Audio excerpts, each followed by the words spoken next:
That does not mean that that is going to be the final allocation. If after we meet you, we feel actually you'd be better placed in the INCAS mentorship group than, say, a Folakes, etc., then we'll move you around if we think that is a better fit.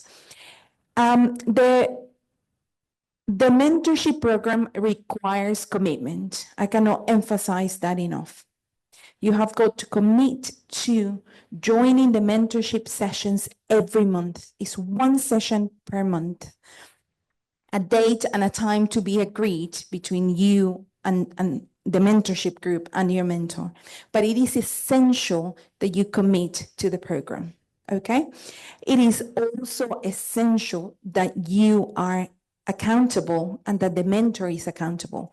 So we have had very positive experiences, but also experiences of mentees that did not feel supported, or mentors that felt, actually, this is not what I agreed to do. So in order to overcome all of those challenges, there are accountability measures put in place. This means agreeing on the what the mentorship is going to be like through a mentorship agreement, but also you having a voice and evaluating your mentor, writing a publication plan, making sure you complete mentorship reports, and so on. This shouldn't be too onerous. It should be something you look forward to. A month has gone by. Look, I'm going to see my mentor again. This is my progress. What has someone else done? Oh, here are news about a potential grant, etc. It should be, you know, a group where you feel supported, where you're looking forward to meeting your peers, etc. Like I said, we'll monitor progress, etc. I'm going to the next slide. Thank you. In terms of the different types of mentorship that Evelyn talked about, our mentorship program is a combination of 4 different types of mentorship. Group mentoring, cross and international, because we're not here, mentorship groups, but also peer mentorship networks, and if needed, flash mentoring. So, for example, last year I had mentees that contacted me to say, Alicia, next week there's a conference call. Can you have a look at this really quickly, see if what you think, how it can be improved? So, I submitted, and then they went to a conference. But it was a very quick thing. It was not part of what we were doing as a group. You will have to discuss that with your mentor, though. Like I said, this is a random allocation. You will be paired with a mentor in a mentorship group, will be reassessed if needed. Every mentorship group has a maximum of 7 mentees. The expectation is to meet every month. Like I said, the mentorship sessions are generally 1 hour, sometimes shorter, 45 minutes, perhaps an hour and 10 minutes. I don't think I had a session that was longer than that.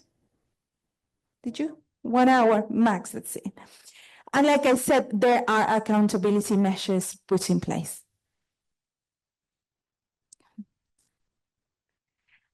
What is the expectation? The expectation is that your mentor helps you navigate journal submission processes, that they provide feedback on your drafts or responding to reviewers if you submit earlier than the final date of submission that we have given, that they help you navigate ethical approval documentation and also co-authorship if you decide that is the route you want to go down. And they link you to grant or research opportunities. So we did this a lot last time. Felicia, Letitia, they both circulated grants as they came. They came into their emails and they were like, hey guys, look, here's a new grant opportunity. Why don't we work together, etc. So there's that expectation that we're also going to be letting you know if we see a grant that you could potentially apply to, or if you know anyone who could apply to this, and so on.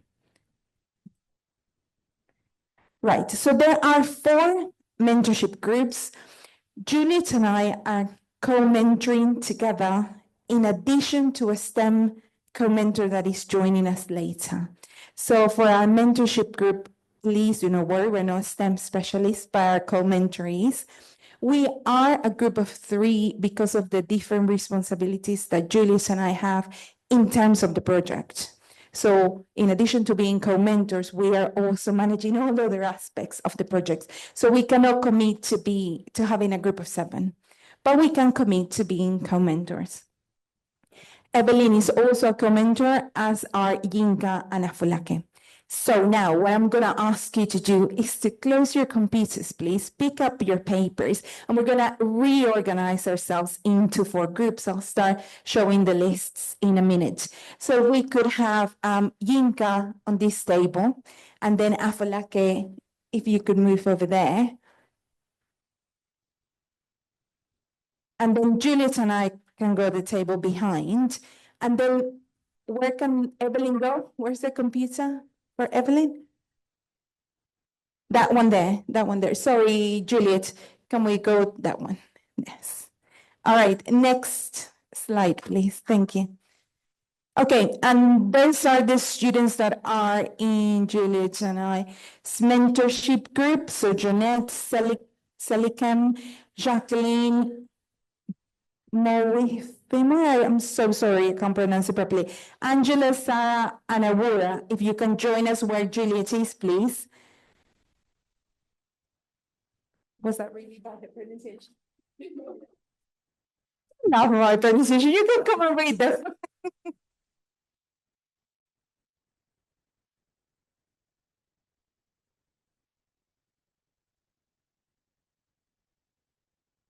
Okay, can we move on? And these are Evelyn's mentees. So if you could please sit here at this table, we'll have her join us online in a second.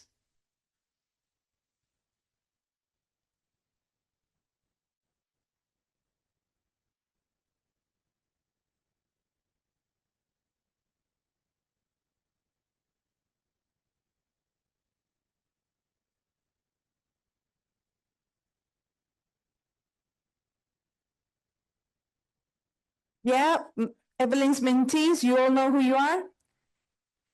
Okay. Then the Yinka's mentees, please. Yinka's here at the front.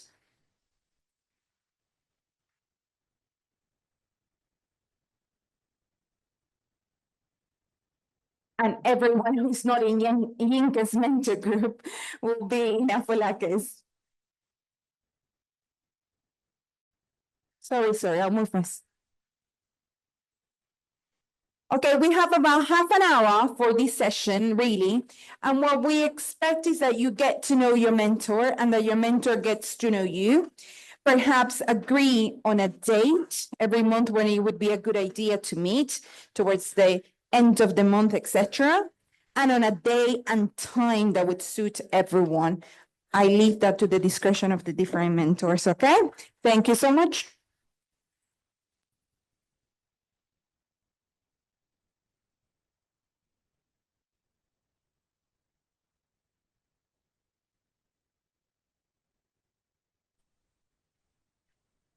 Hello, should I sign off and rejoin or I remain here?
Hello.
Hello. Can you hear me?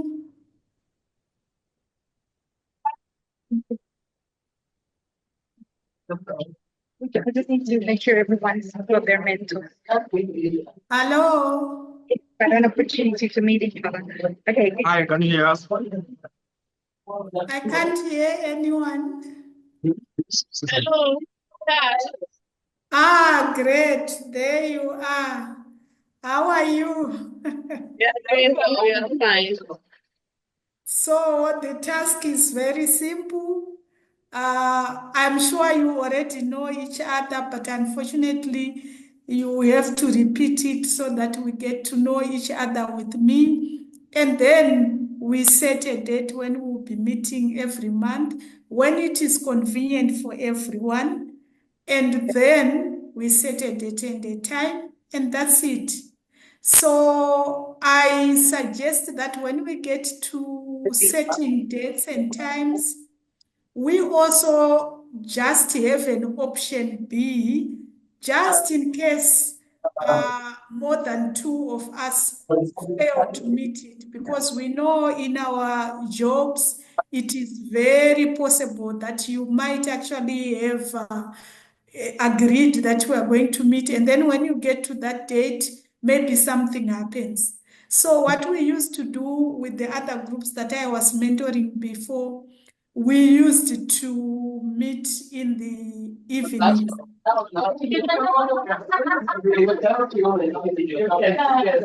And at times we even met at weekends. So we will decide that when we come to that. But otherwise, yes, again, I introduce myself as Evelyn is my name. You can call me Evelyn. You can pronounce it the way you like. Other people call me Evelyn, Evelyn. I accept any. The only thing is my spelling is Evelyn. So people also make various spellings, but my correct spelling is Evelyn. Fine. So, like I said, I really love agriculture, animal science to be specific.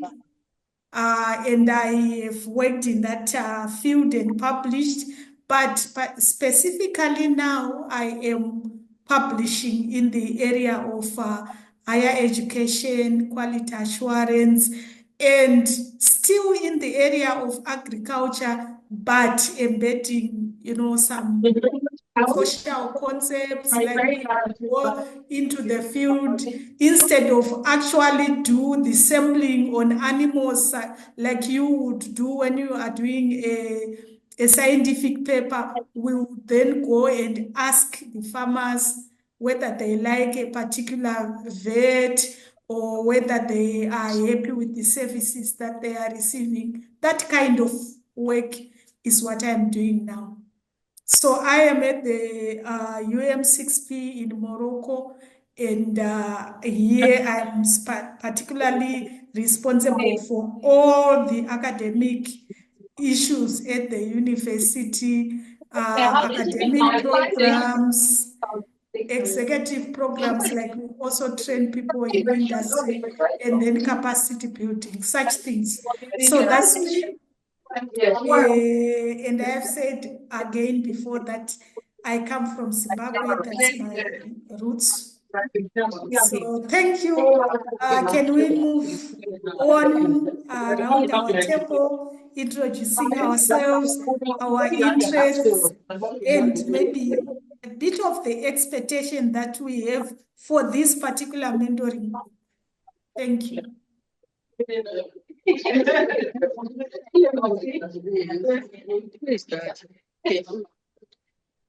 Hello. Yes. Can you be seen? I am. So where she's I am Dr. A.G.E.N.D.A from Takoradi Technical University. Sorry, I didn't get the name. Abba Akebi Ata-Ace. Okay. Abba, which is ABA. Abba. Okay. Dr. Abba. Yes. Go on. My specialization is chemistry. I'm hoping that this mentorship will help me bring out with good publications, an effective one, of course, to build upon my career and help with other females that are related to my field. So I'm hoping that we'll have a uniform group so that we can build ourselves or one another up to come out with communication. Thank you. Have you published before? Yes, please. Oh, great. In that field, chemistry. Yes. All right, great. Thank you, Dr. Abba. Next. My name is Abna Yabo Abraham. And my area is Abna, a Tuesday born, Abna. Okay. And my area is in economics. Okay. In economics, so I have a number of publications in economics. And I want a collaborator and a mentor so that I can progress in my area. Okay, thank you. Next, Abnaya. I'll get to pronounce it properly later. Hello. Hi, my name is Savannah. Yes. Yeah, and my area is catering technology. I only heard the name technology. Catering. Sorry? Catering. Catering.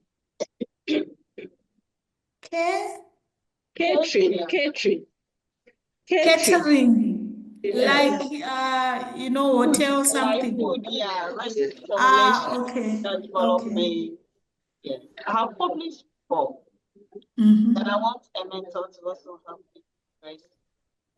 Okay. I know exactly what to do with you. I have great friends who publish in that area.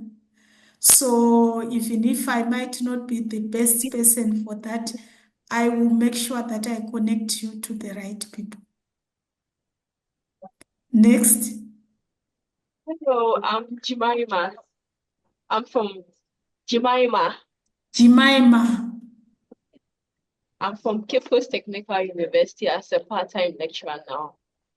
My research interest is Solanum tomo and Solanum nivo, trying to characterize it. So that is what I'm working on I actually. didn't get what you are characterizing. I'm characterizing the functional properties of Solanum tomo, turkey berries.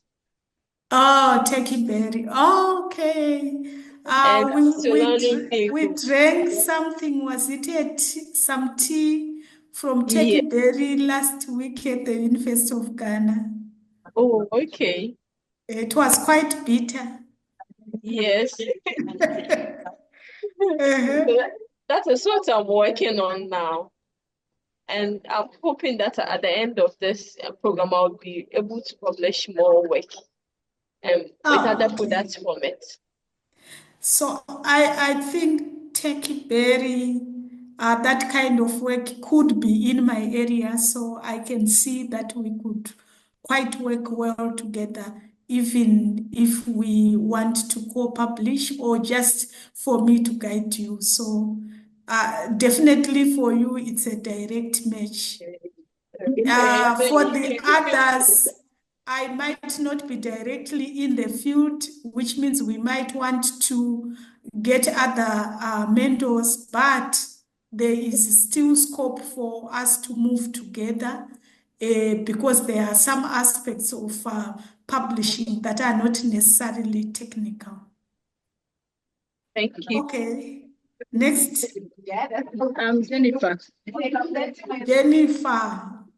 Yes, I'm I from got Jennifer well. Accra Technical University.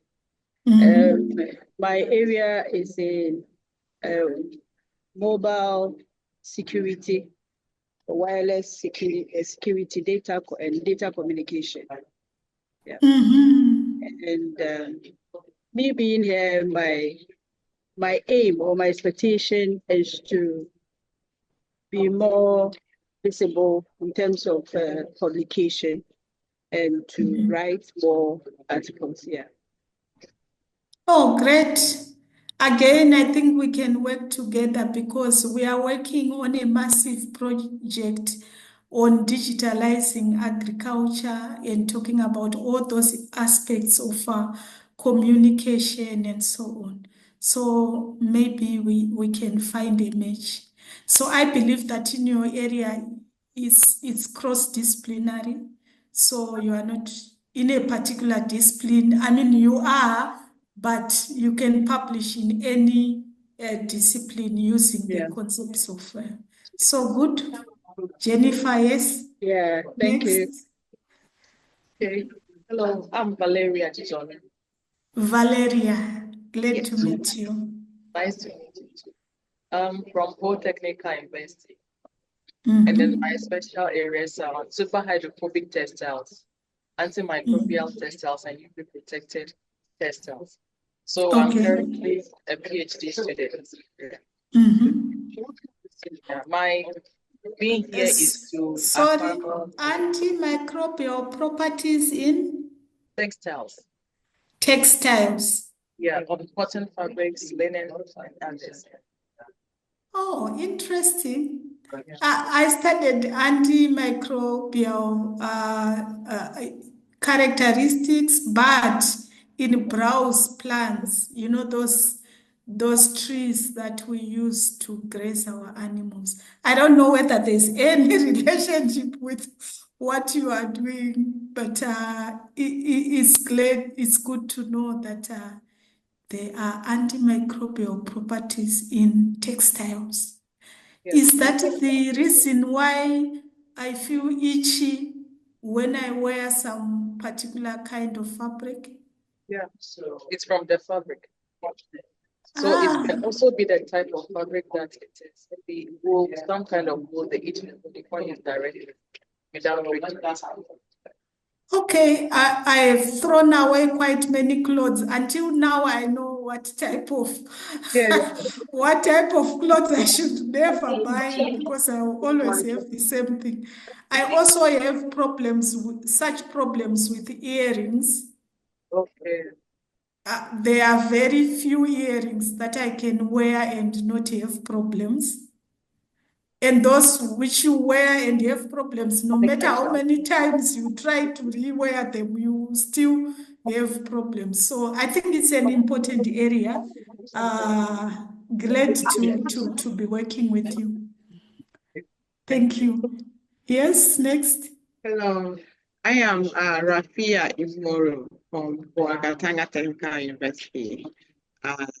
My discipline is mathematics, and I am interested in modeling diseases. That is, I'm talking about neglected tropical diseases. So my work currently is on soil transmitted modeling, soil transmitted, that is parasitic worms. So that is what I'm currently working on. My being here is to help to equip me with my writing skills. I want to be able to write more articles so that I can progress. After my PhD, I can apply for senior lecturer, and then in 5 years' time, I should be an associate professor. So that is what I'm targeting, and I think this is the right place for me to learn. Great. So I think we know exactly what we want, and probably at this point we are aiming to be publishing individually in our specific fields. But I believe as we move together as a group and we discuss and we read and review each and everyone's work, eventually we will find common space and we actually can work on a similar project. So I think that's good. So maybe before we go on to talk about, or let's first of all fix the dates and the times, and then afterwards we can then just discuss the kind of challenges that each and everyone has been having, so that I am aware of what kind of specific issues that you would want me to address, probably as an individual. So let's finish the dates first, just in case we are called before we finish. Thank you.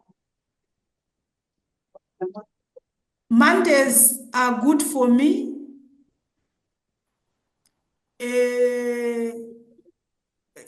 Yeah, Mondays. And any evening is also good for me. I don't know about the time differences, but at the moment, I am an hour ahead of you. There are some times during the year when we will be at the same time, because we change our clocks at some point in time. So I think we are sharing the same similar time zone, so that shouldn't be a problem. Anyone with a specific date that they want or that they don't want?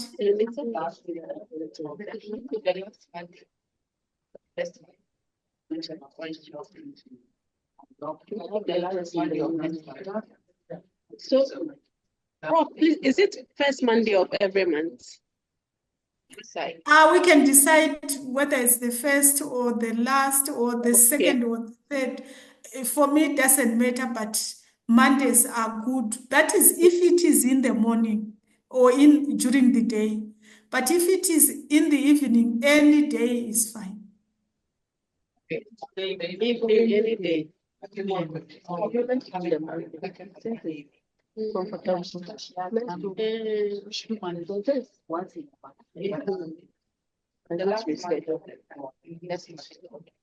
Last day, that one is okay. Okay. So should we make it last Monday? Last Monday. Last Monday Last of Monday. month. Yeah. Okay, fine. What time? So the last Monday of next month will be, someone can then map all the last Mondays and share them with the group so that Last Monday. Next month. It's 30th June. 30th of June. June. Ah, great. Okay, so that's fine by me. But what platform are we going to use? Teams, Zoom, whatever. Teams is good for me because it can then just go to your calendar, and even if you forget the meeting, it will remind you. I guess Zoom can do the same using a Google Calendar. So it's fine. Let's just agree on any platform. Google Meet is problem. It's easier to use, especially where connectivity is a problem. But we cannot record unless if we buy space or something. So what are we going to use? We can also use WhatsApp video. It's quite good. Yeah, the thing is fine.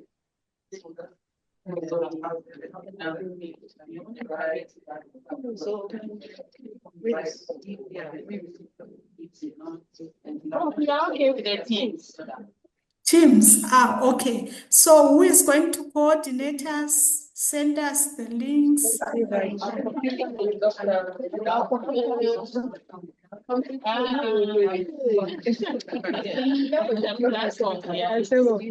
So let's write names probably. Who agreed to do that? Jennifer. Okay. Jennifer is our ICT guru, right? She's also going to set up a WhatsApp group for us. In the previous experiences, we found that WhatsApp is faster. Everyone goes to WhatsApp. But if you send an email, it might get buried under the many, many other emails. So WhatsApp is good. I mean, at least to remind each other and so on. But the Teams links will just be sent to our emails, which means we need to share, or I'm sure we've already shared our emails and so on. So Jennifer will coordinate the time. We meet for 1 hour on Monday. Exactly what time? Is it morning, afternoon, evening? If you have gone to work, you'll be back by then. So 7 p.m., but it will be 8 p.m. your time. Okay, fine, agreed.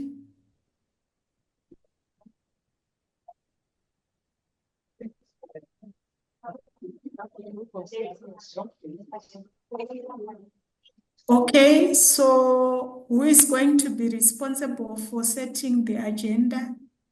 Because in my view, since we are going to be working on different projects, previously when we were doing group mentoring, we were kind of working on similar projects, or we were working on different articles, but which were being submitted to a similar journal or a special issue of a journal. Now here is completely different So the way I see ourselves proceeding is that each and everyone is going to be given a space. So I'm sure the first thing that you are going to do before 30 May is to come up with a title and an abstract of the research that you want to publish, and then you share it before the 30th, and then people are going to read it and write their comments down, so that when we meet on the 30th, 1 or 2 people can then present their abstracts and receive comments from the peers. So this, it doesn't matter which discipline you are. Anyone can tell you that here you made a mistake. It could even be grammar. It could even be some concepts that you left out, or some methodological issues that are not clear, and so on. So this, I find it will be easy for us to progress. So if we say, how many are we? 7? Yes. So since we are meeting every month, is it possible for us to present or on the first day, or we can say the first 2 months, we say 3, 4, or 4, 3? Yeah, that's right. So that in the following months, the person will be cleaning up and working on the revisions that they got advices for. And then at another time again, they will present their introduction to all of us, and we will be assisting each other. It might not always be possible that we meet and discuss. We might actually be discussing. We can come up again with a SharePoint, where if someone presents their abstracts, everyone will be making their comments there, so that we don't necessarily have to wait for Monday. And we leave the Mondays to discuss critical and major issues. This is my thinking, but I will leave the platform to you, so that you can also give us your thoughts on how to proceed.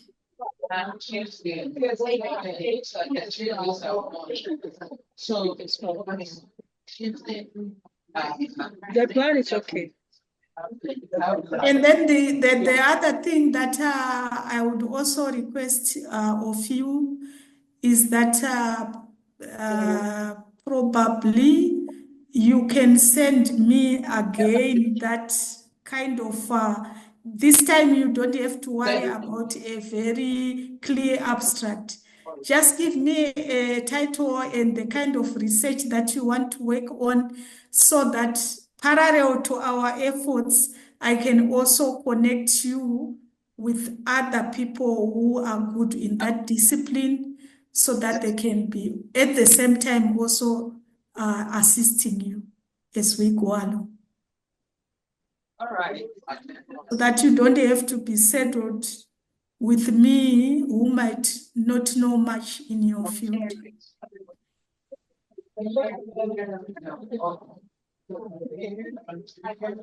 Okay, so are there any specific challenges that we might need help on?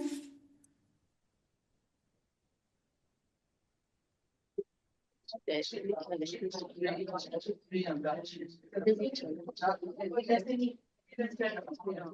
think for now, We are good. So we meet on the 30th, we meet on the WhatsApp platform. Any opportunity that comes to any one of us and they think it can be relevant to one of us or all of us, we will just be sharing in the WhatsApp platform. Even if it means just to say happy birthday to our colleague, we can do that in that WhatsApp platform. Or if there's a great motivational article that you saw that you think can help your colleagues, feel free. Right. Okay. So thank you. We will meet in the afternoon when we talk about issues of trustworthiness in research, which I believe is another critical area in our work. All right. Bye-bye. Okay, thank you very much.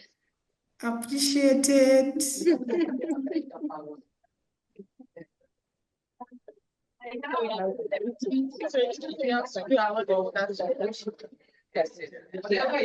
How will you get there?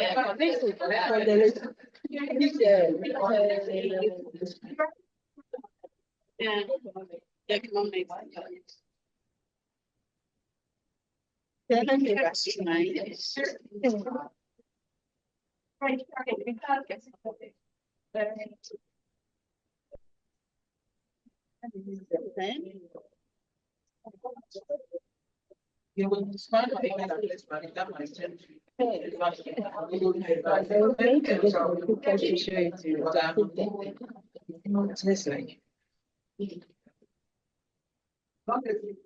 I'll get a picture and show it to you.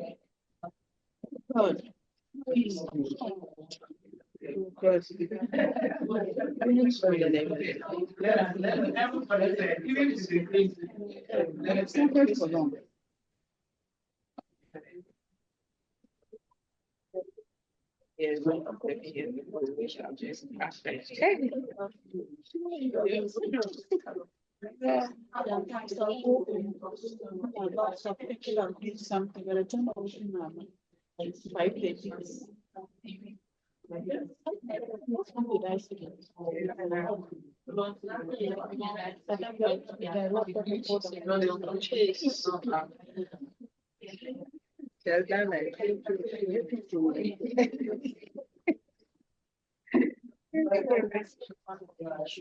Baby, how are you?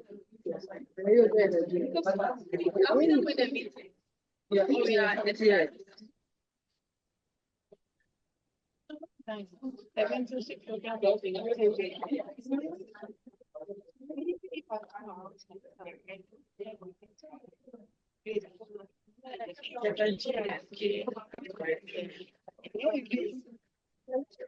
Yeah.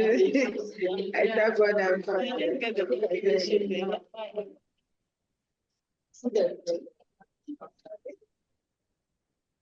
Maybe I saw you the there's it's your head. That's it, I know that's the head.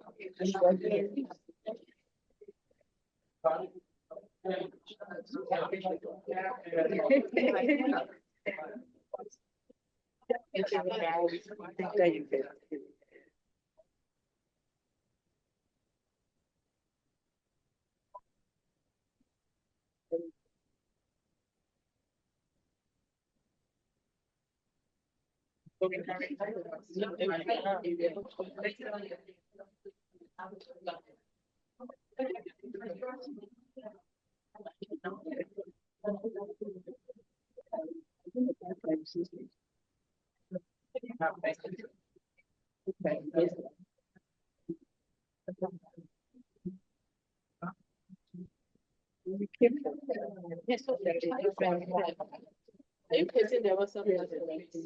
See that from Boga? Yeah. Do you know the future?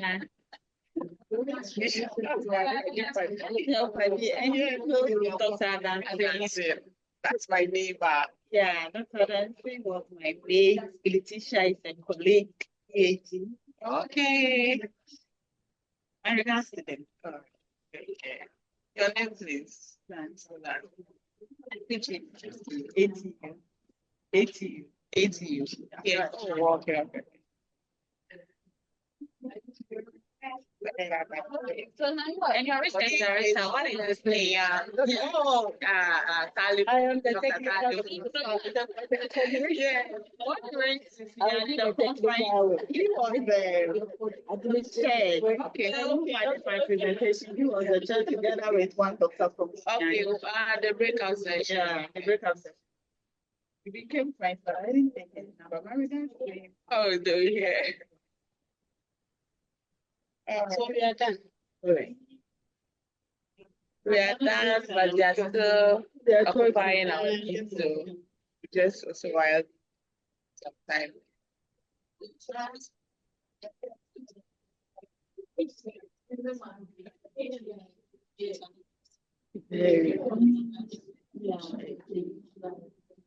She should have been here.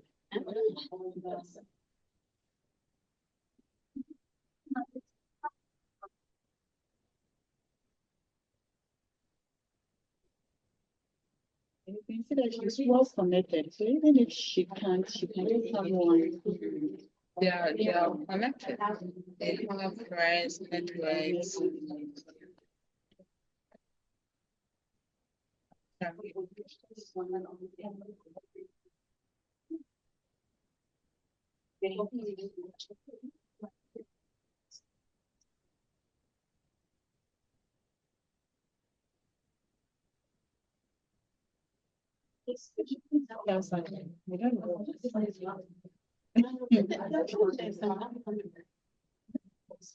Very interesting. The one in the Morocco conference, I think it's for vice chancellor, registers and those.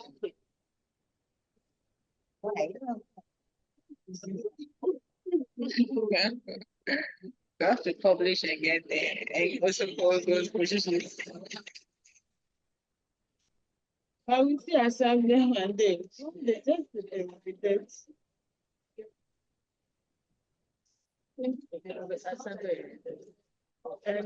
in its delivery, realize that he finished PhD somewhere 2014.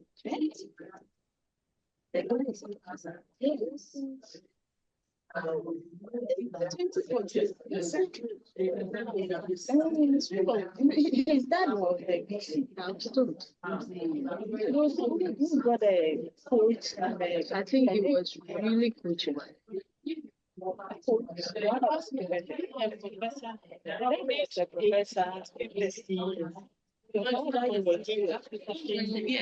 know, when already. He's there already.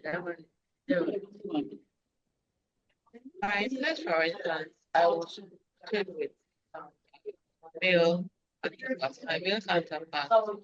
All of them are either senior lecturers or associate professors. But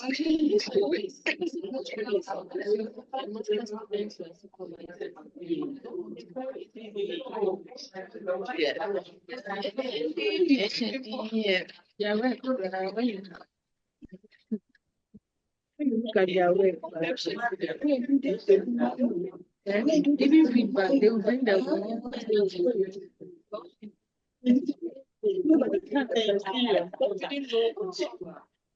this can be serious.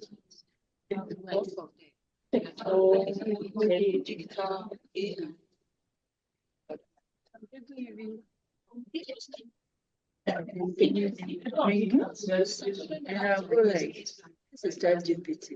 So, madam, I did this as a madam, this one them say, I know they use it, but the wise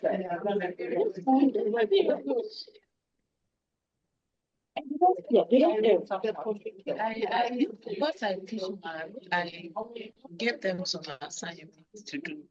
Wednesday, AI, brought it, so I asked them. People understand what is brought for me. No. We don't understand. We don't understand. But what you brought is correct. Yes. You don't understand. How did you do it? They do wish I did AI. AI will write for you your exam. doctor, they give you presentation. When you give them assignment and you realize that the thing is from AI, quickly you come and present what's submitted. You are telling them when you give them assignment, they don't go to AI. So they know that if you go and bring it from AI, you come and present it. Come and present, yes.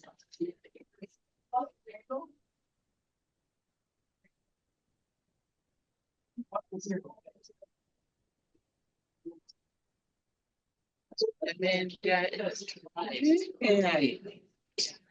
Yes.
But according to a dinner to the Ambansen, but every year.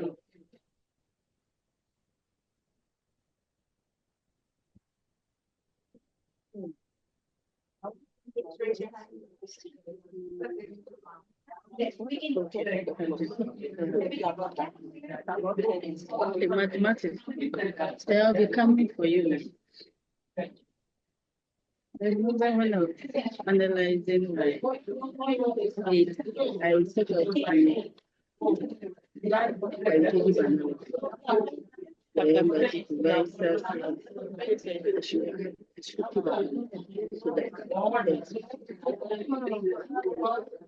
that's interesting. The last time I used SPSS, now then all the mathematics things that make I learned is very important. Like it's perfect. Yeah, they just taught me that anything that you want to do, when you set your mind, you should be able to do it.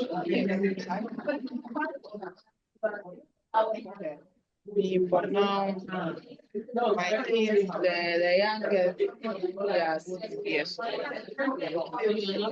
Now, I just need to allocate time for research.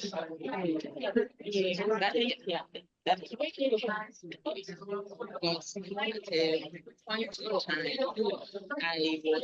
I was just to sit down. I forgot that there was even something called research.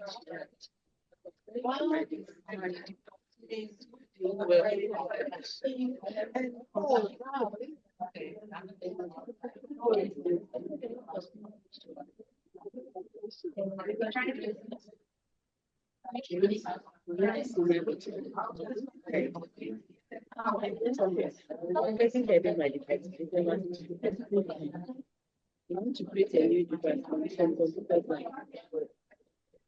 Yeah, because it doesn't to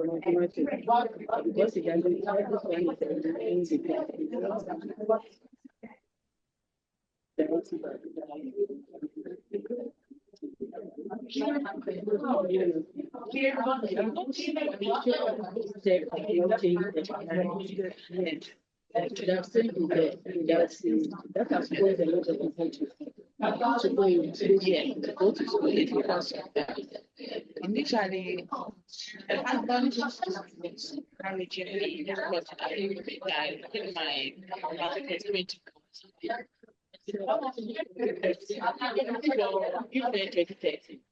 and Right, everyone, I'm so sorry. I'm going to have to stop you because we have got another session that should have already started. So please stop for now. Your mentors will be in touch with you. You are welcome to remain in this seat so you don't move again. Is that okay? Nobody's listening to me. Please listen. Okay, you're welcome to stay in the groups as you are, but we are going to move to the next session. Okay? Felicia, are we ready? Okay, so now we are going to have, yes, listen please, a more informal, but I hope very insightful session as we discuss how publication can help someone achieve a leadership position.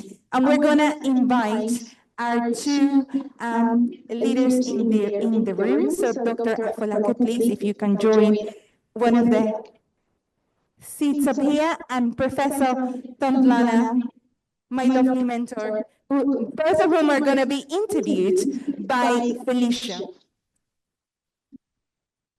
So we have already prepared some questions. However, I strongly encourage you as you listen to think about any other questions you may want to ask.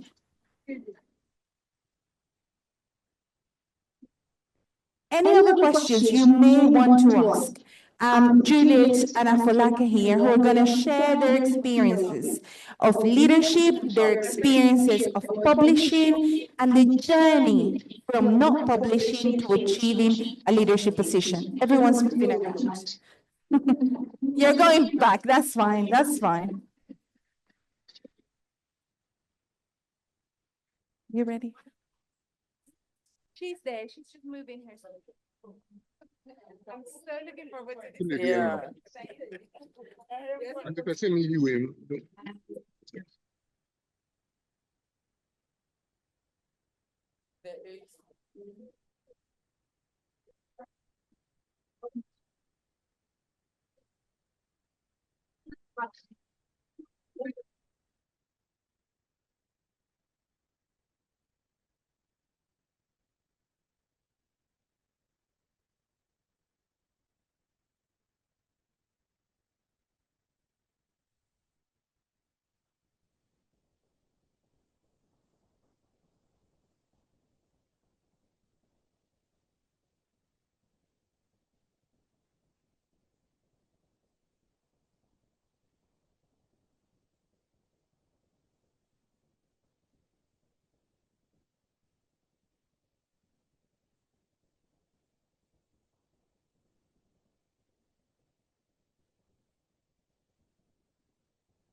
Are we all set? Is everyone here? Okay, thank you. I should say to them, no, I am the one interviewing. Okay, so you have to be okay. Sorry. Yes.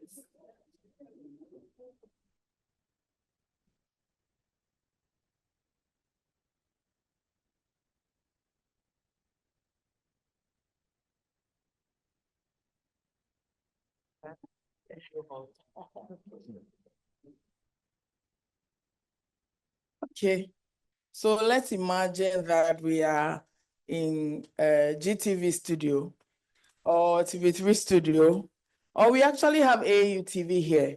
If we are aware, I'm hoping maybe lunchtime or so, or even later in the day, we can pass by just to have a look. So we are currently not in the workshop, but we are in a TV studio. And today we are discussing publishing as a pathway to leadership. And we have with us here two key guests, distinguished guests who will be walking us through their own journey, and then we'll be learning through the process. But after that, we'll come to the studio audience. Can we see by hand our studio audience? Give us a wave. Let's be sure we are ready for the show.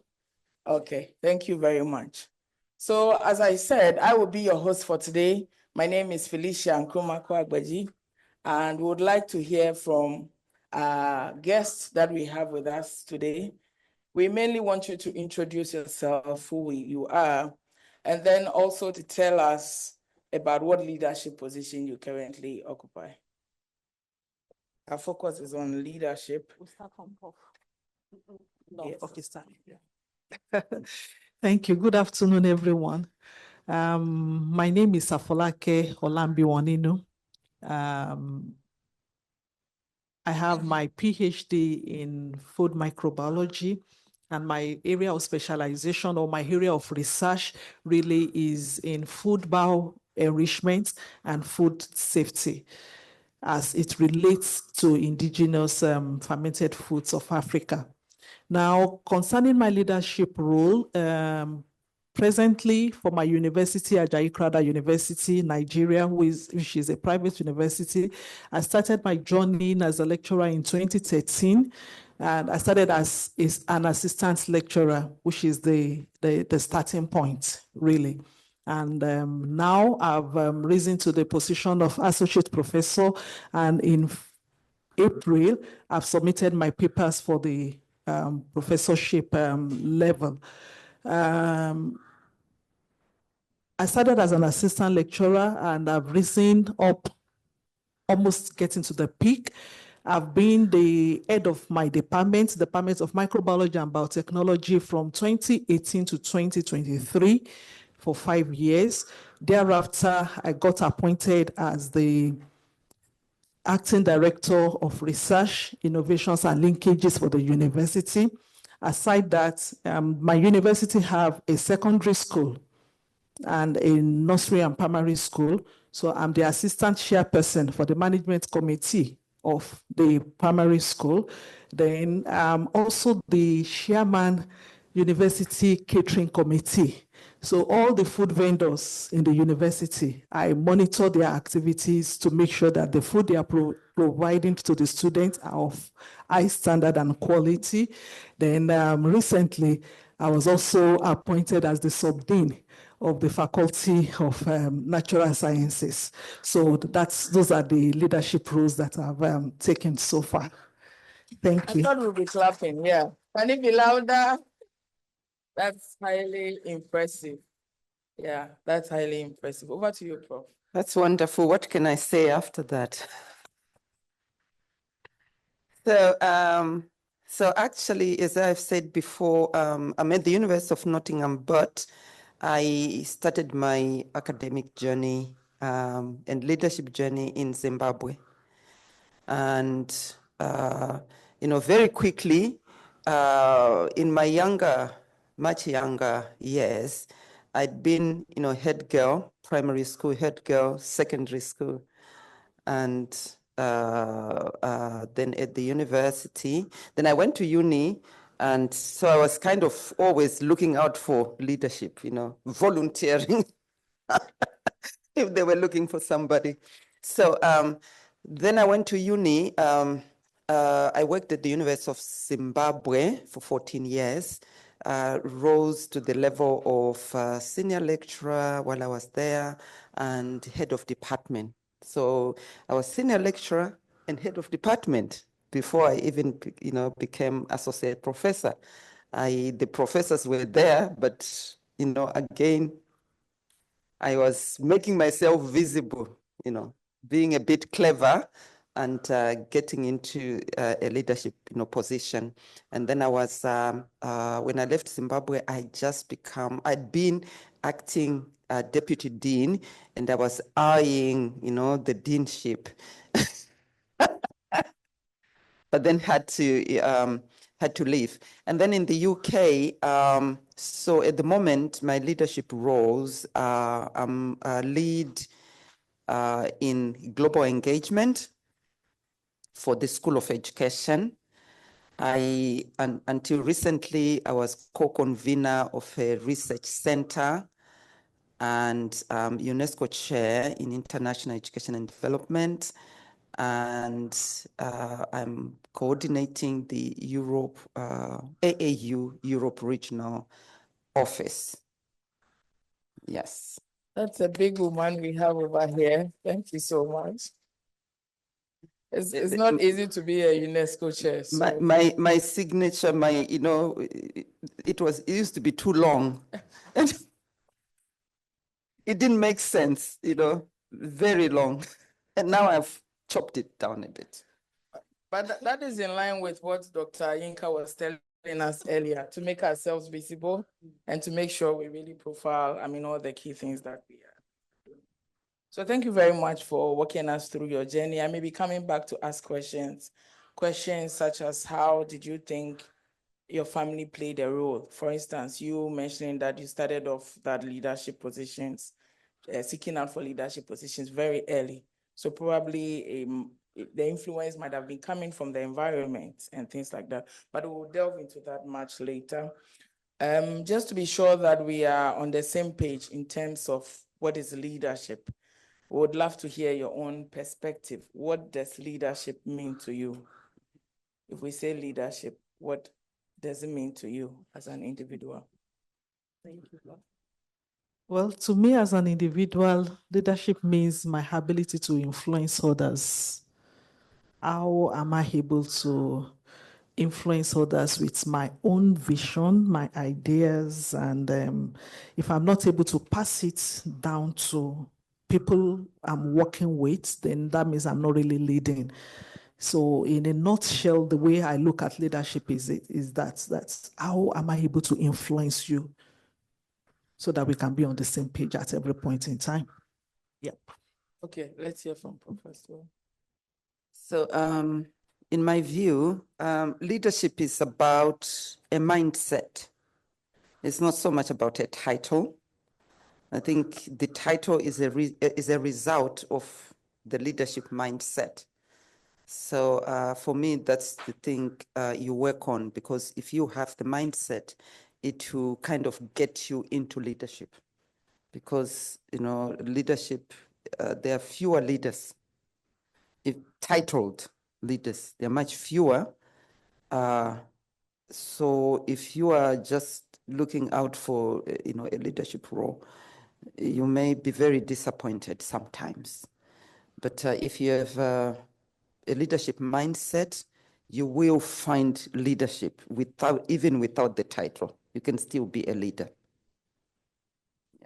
Just to go off record, is leadership or, aspiring to occupy a leadership position an innate ability? Can we all be leaders?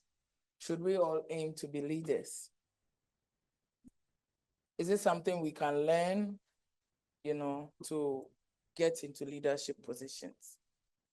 I think it was Prof that was saying it, was it today or yesterday, that leadership is not something that you learn, it's something that you earn.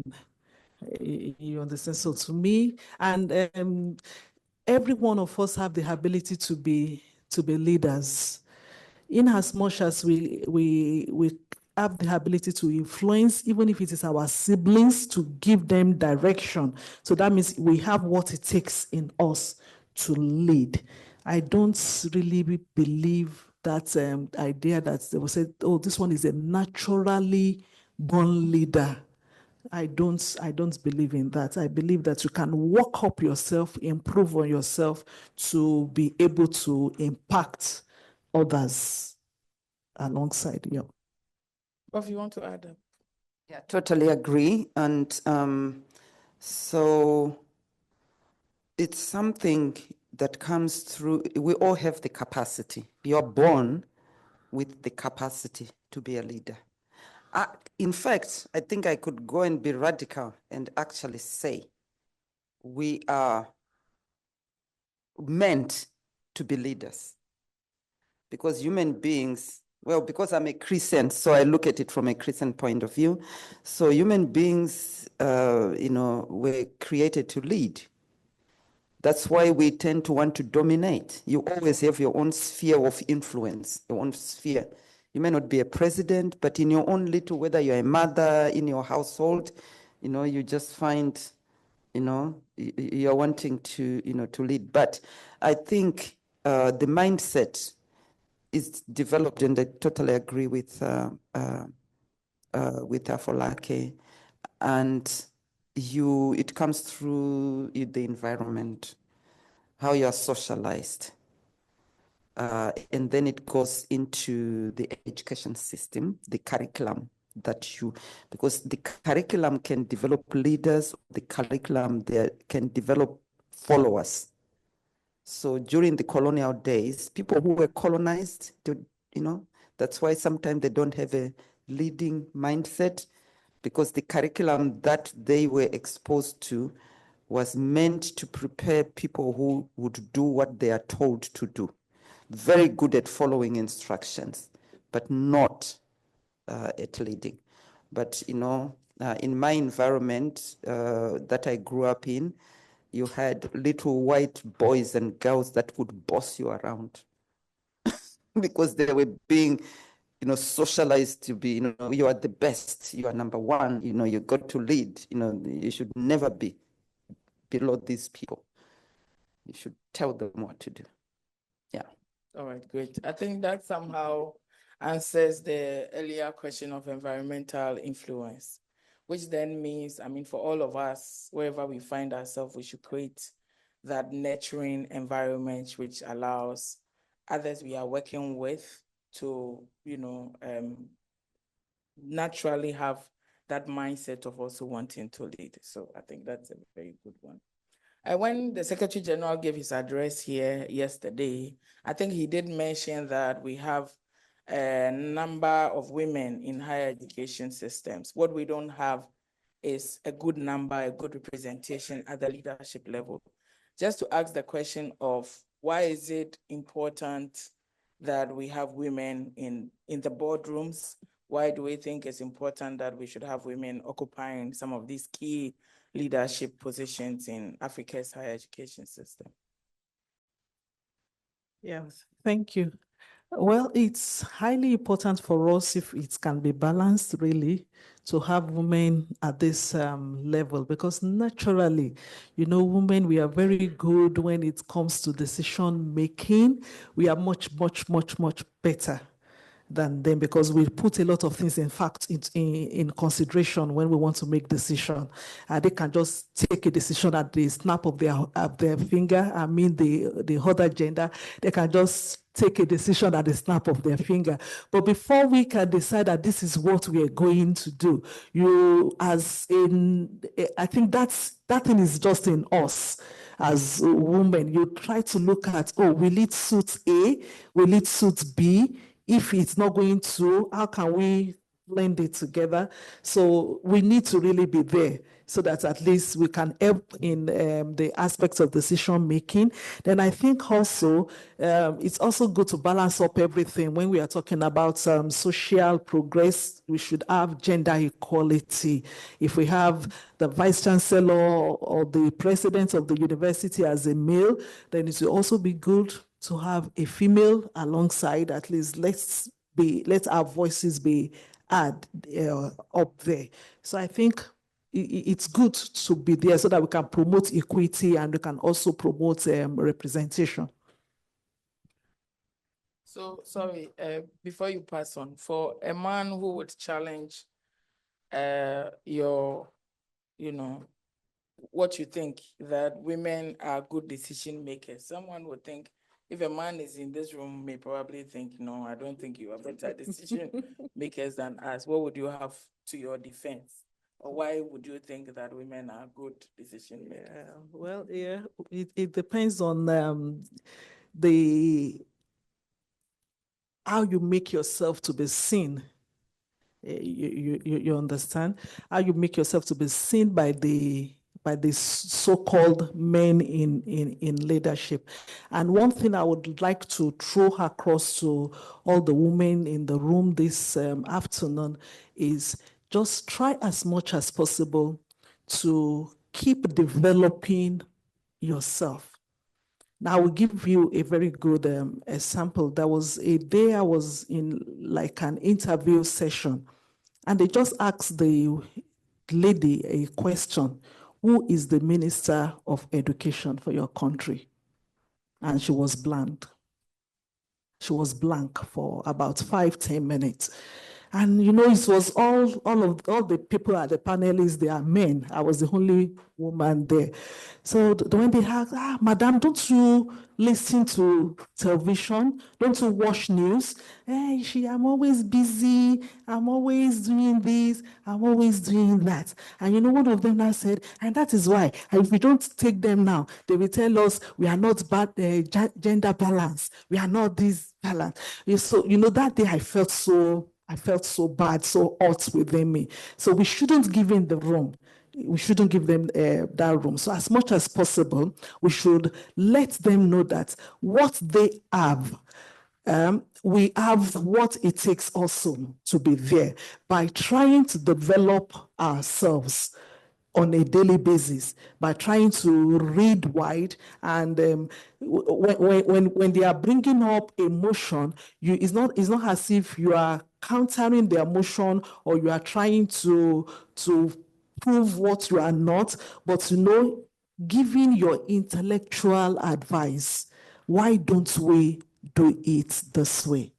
Why don't we do it this way? So as they are bringing, so that makes us to be a better decision maker, because we'll be able to look ahead of where they have not thought of. If you have 100 naira, if you have 100 naira to spend, oh, sorry, I'm using naira now.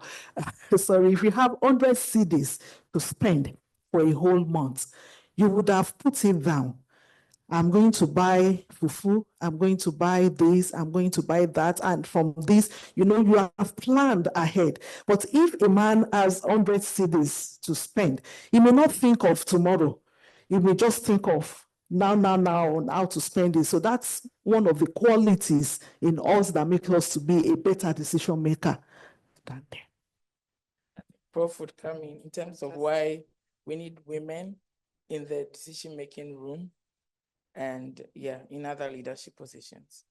Well, actually, in Africa, so when I say Africa, because that's an overgeneralization, in my country, Zimbabwe, women are actually in that culture. They are natural leaders. They are socialized to lead.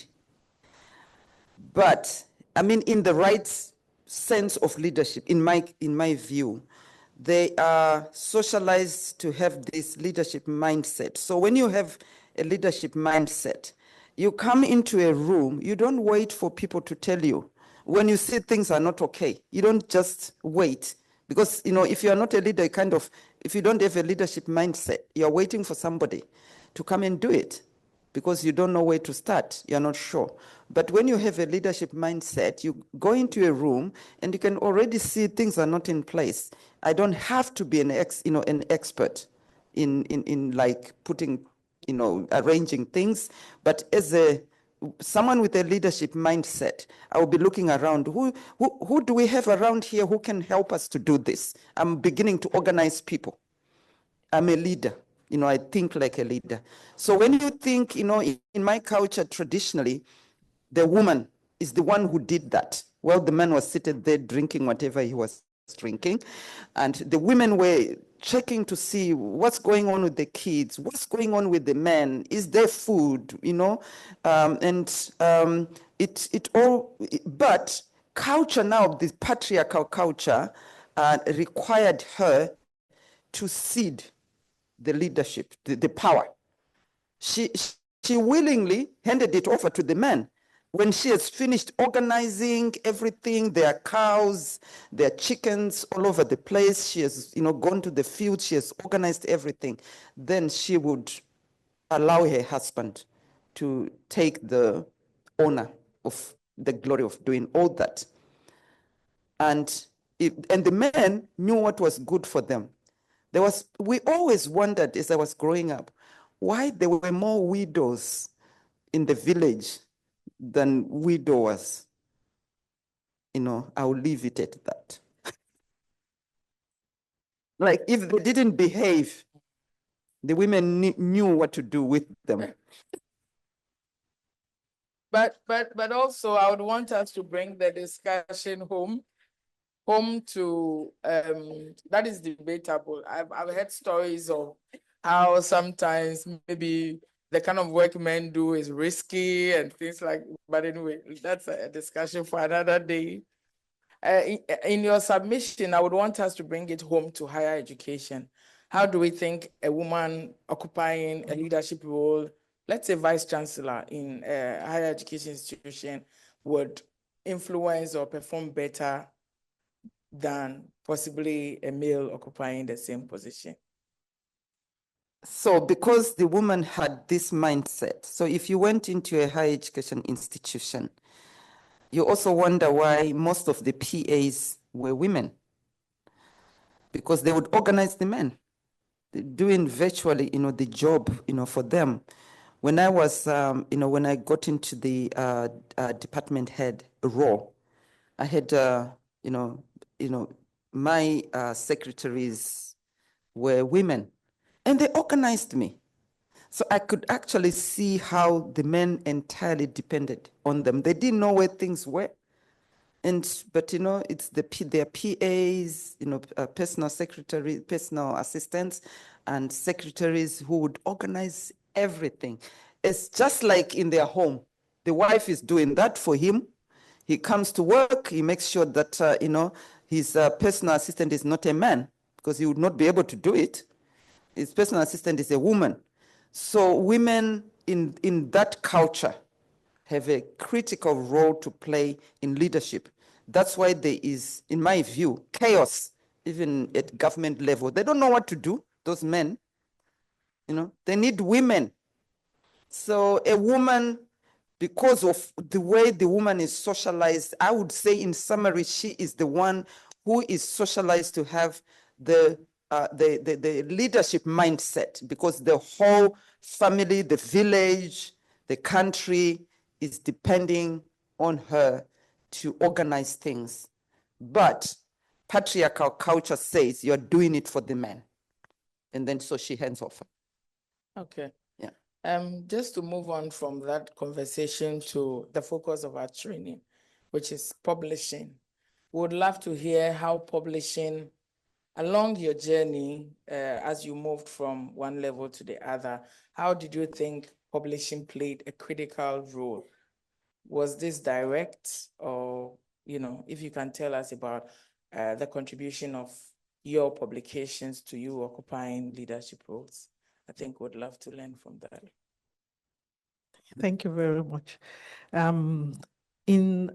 I've shared my story that I started from assistant lecturer. Back in Nigeria, you get promoted every three years. So assistant lecturer to lecturer 2, from lecturer 2 to lecturer 1, lecturer 1 to senior lecturer to associate professor, then associate professor to a professor. So you have to be in a post for 3 years before you move to the other. Now, as assistant lecturer, no paper is required for you to be an assistant lecturer. But when you get to lecturer 2, if you want to move from lecturer 2 to lecturer 1, you must have your PhD with 5 papers. From lecturer 1 to senior lecturer, you must have your PhD with 10 papers. Then from lecturer 1 to senior lecturer, you must have your PhD with 10 papers. From senior lecturer to associate professor, 25 papers with your PhD. Then from associate professor to professor, you must have 30 papers with your PhD. So that is the rule of my institution, of most higher education institution in Nigeria. So because of this, you don't have any choice. You just have to publish. So, and some of the institutions also help us. During my PhD, before you can defend your PhD, you must have minimum 2 publications. So that was how I started the journey of publication. Even though my first publication, I fell into a pediatric journal, because immediately after submitting, I was expecting that they are going to send it back to me after review, but the next thing I saw was that it has already been published, but but later on I got to learn and know. So you just have to, once you know the rule of the game, you don't have to wait till the time of promotion, because what they look at is, like, now if you're a senior lecturer now, they want to see the papers you have published within your last promotion.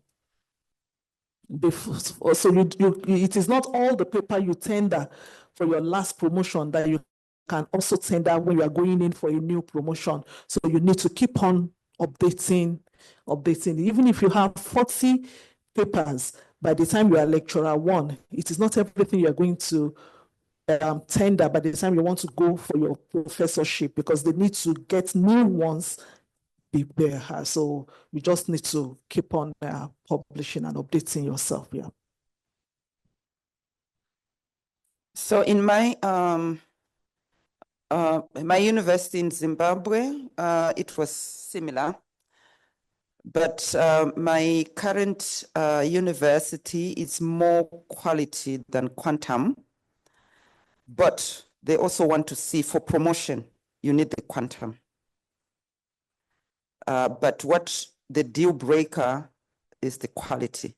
So you will be asked to do your CV, and which will show all the diverse publications you've done. And then they will ask you, out of all your 40, 50, 70, can you choose 5, I think, for associate, 7 for full professor, that you would say these are the top. So your top 7. And then you need to tell a story about why those top 7 are of quality. It has nothing to do, you can't say the journal. They don't want to talk about the journal. They want to talk about the impact of that paper. It's not just that, so if it's being read by a lot of people, you can say that. If it's been awarded, whatever, first top 5 in a journal, you can mention it. But they want you to tell the story of the impact. So you've written this paper, this is the impact that it has had. It is being used to make certain decisions. So sometimes you write a paper, maybe you're doing migration, and your paper is being referenced in legal spaces. You are getting refugees to jail because of your paper, where you said all sorts of things. Mind you, ethically, we are not supposed to write anything that gets anybody into trouble. But basically, your paper, your 5, 7 papers, there needs to be, the reason why you've chosen, why are these good? So maybe it's a groundbreaking publication. It's a new area, and now you're being referenced by, policymakers and so on. So you need to tell the story. They are more interested in the impact. So you must show, if you are, you are either on a research and teaching contract, in which case you also want to, if you are on a research and teaching contract like mine, you need to show your teaching. You need to show the link between your research and the teaching. You want to, then your story is about how, so when I tell my story about how my teaching is of a professorial level, I need to be saying that my research is feeding directly into my teaching, and I explain in what way, and I explain with what impact for the teaching, and how the teaching is also informing my research. So you need to really, it's a story you tell in that application. It's not, they're not just going to, they're not interested in, yes, they want to see it's good for the eye. The quantum is good for the eye, but they want the story that's accompanying the quantum. Yeah. Thank you very much. But I mean, bottom line is that in most of your progression, both in the Nigerian case and in your case as well, it probably wouldn't have been possible without the publication, because it's a requirement, right? And it's so in Ghanaian universities as well. Okay. But that is advancing from, say, one level to another. In terms of other leadership positions within the institution, do they consider publications, or those other positions would come about because you are a professor or because you are at a certain level, so it's interlinked? Is that the case? Serving on a board, or being part of that has nothing to do with publication. They are serving on a board, being the head of departments. It has nothing to do with publication. It has to do with the level you are in, how reliable you are. There are times that they test you with some little assignments that they will assign to you. How are you able to deliver? How are you able to take initiative without necessarily expecting somebody to feed you or tell you do this at every point in time? So those are some of the attributes I think they look into to know that, oh, okay, if you want things done fast, give it to this person. She will be able to deliver. Yeah. Would I be wrong to say that, but perhaps it's because you are at a certain level, that is why they would even consider you for that head of department role, or not necessarily? Not necessarily. I don't think so, because like Prof said, she has been in a department where she happens to be the head of the department, and there are also professors there, and she was not yet a professor then. Yeah. And when I was also the head of my department, I have about 2 professors, and I was just an SL then, a senior lecturer then, but I was appointed. And anytime, because it's supposed to be 2 years, so after the 2 years, I would have, okay, yes, they are going to give it to one of the professor. But the vice chancellor has the final ratification. The vice chancellor will just said, no, still keep her there.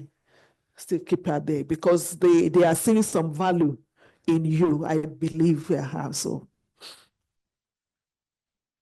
Yes, because, kind of to add to that, before you become a professor, you become an associate, full professor, you get the title because you're operating like that. It's not something that, you're fighting to get the title. But all you do in your application, you are evidencing that I'm at that level because you've got, whatever is required. But to be honest, when you have, that's why I keep saying, the leadership mindset is very, very important, simply because, there are a lot of people I know who should have been professors, but because they don't believe in themselves, they are not. They will not apply. Because it's not something that the university will come and invite you to, or say, we're going to give it to you. We've been observing you, now we make you a professor.